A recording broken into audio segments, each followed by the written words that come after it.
Hi everyone, welcome to Introduction to Business Math Module 2. Today we're going to be looking at order of operations, which is a really important concept for a lot of our calculations that we'll be doing throughout the course. We're going to start off with a little reminder about what exponents are, and then we'll proceed to some integers and finally order of operations. So exponents, just as a reminder, exponents provide a shorter way of representing products of repeated numbers. So as you can see in the example, we have some exponential notation, 7 to the power of 3. And 7 in this case is our base, 3 is our exponent, and this does not mean 7 times 3. That's a really common mistake. What it means is 7, or whatever number is your base, multiplied by itself 3 times, or the number of times that's in your exponent.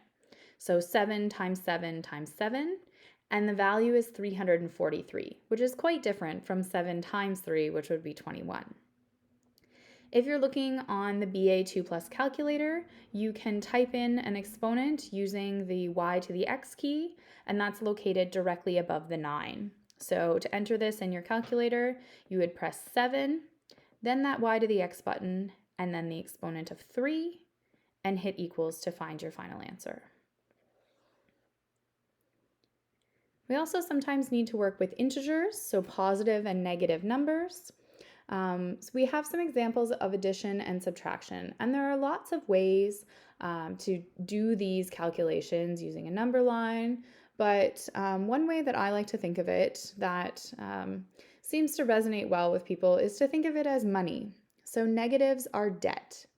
The other method is a combine the sign method. So when we have two signs, positive and negative, or positive, positive, negative, negative, we combine those to make one sign, which makes our equation read a little more straightforwardly. So looking at some examples, the first example, -3 plus 5. If we think of this in terms of money, if I think of the example, I'm $3 in debt, and I'm walking along the street and I see a $5 bill.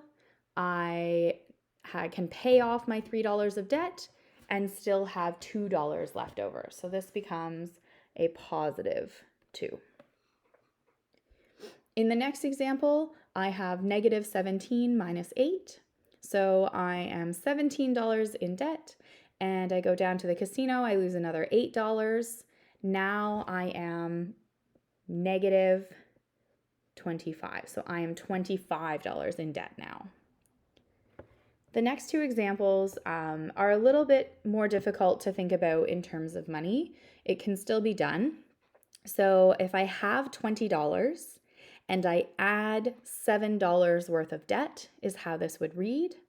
But what I like to do in these cases, because I have two signs, one after the other, I like to take those and combine them into one. So in this case, positive and negative. So if your signs are different, then that becomes a negative. So what we have is something that reads like 20 minus 7. So 20 minus 7 is 13. And then the last example, this is the most difficult to think of in terms of money.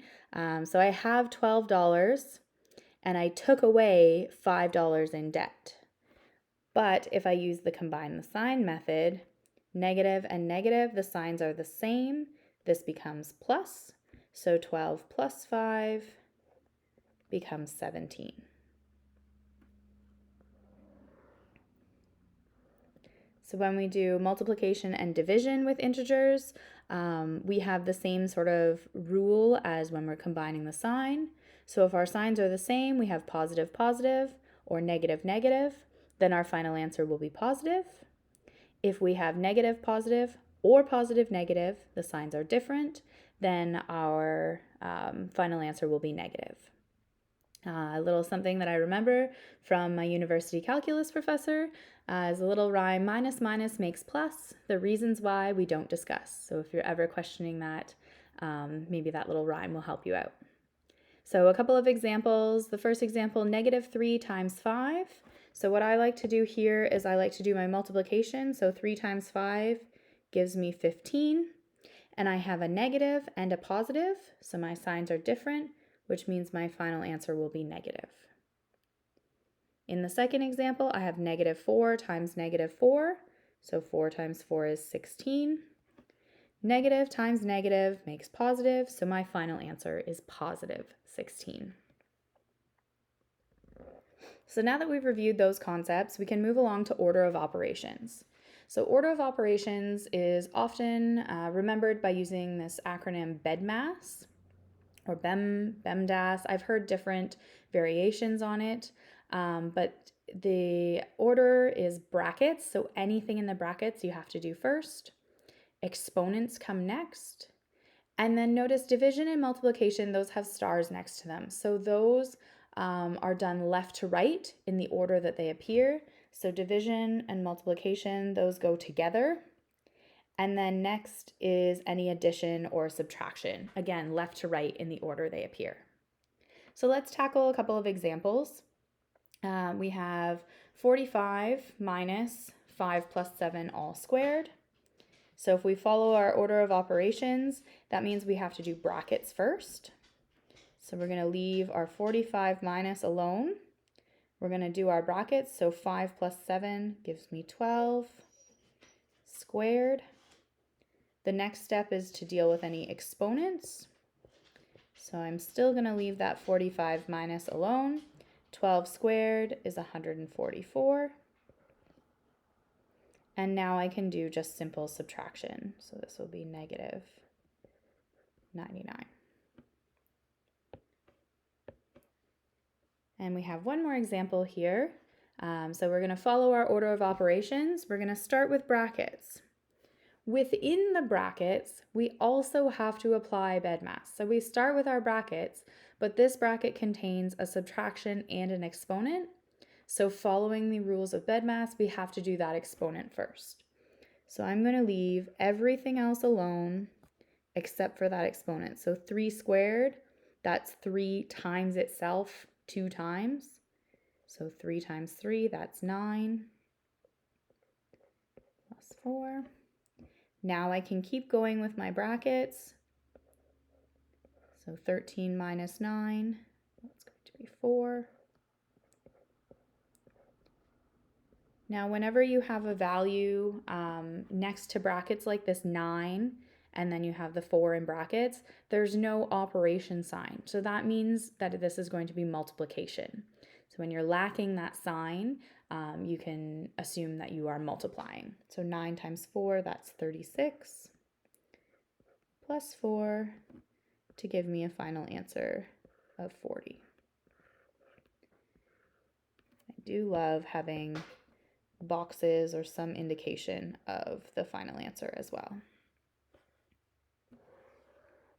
So I end this module with a little bit of a puzzle. Sometimes you'll see these floating around social media, and the comments section gets a little bit crazy sometimes.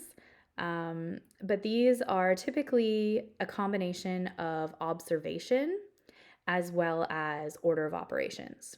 So if we have 3 bottles of beer added together to produce 30, we can assume that each bottle of beer is worth 10.